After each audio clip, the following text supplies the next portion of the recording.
મોરબીના નવા bus station ખાતે પાટીદાર સમાજ તથા સિરામિક પરિવાર દ્વારા શ્રદ્ધાસુમન અર્પણ કર્યા હતા। આ કાર્યક્રમમાં સરદાર પટેલની પ્રતિમાને ફૂલહાર પહેરાવીને પુષ્પાંજલિ અર્પણ કરવામાં આવી હતી।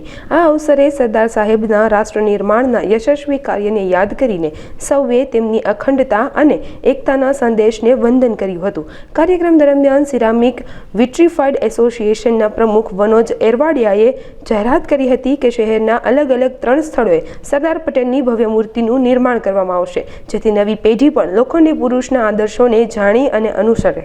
જય સરદાર।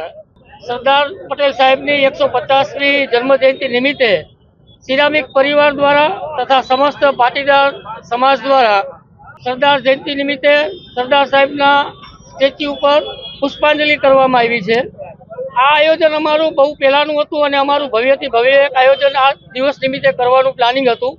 સિરામિક પરિવાર દ્વારા અમે મોરબીમાં 2 કે 3 જગ્યાએ અમે સરદાર સાહેબના સ્ટેચ્યુ અને સર્કલ બનાવવાનું અમારું પ્લાનિંગ હતું। આ સંદર્ભે અમે મોરબી મહાનગરપાલિકામાં શ્રી કમિશનર સાહેબ સાથે લેખિતમાં અમે એમની પાસે માંગણી કરેલી, પણ જે તે સમયે થોડી પરમિશન આવવામાં લેટ થયું સમયના સંજોગે, તો અત્યારે ભેગું નથી થયું। પણ અમે સરદાર સાહેબની 150મી જન્મજયંતિના દિવસે અમે પ્રણ લઈએ છીએ કે મોરબીની અંદર 2 કે 3 સરદાર સાહેબના સ્ટેચ્યુ અમે સિરામિક પરિવાર દ્વારા નિર્માણ કરશું।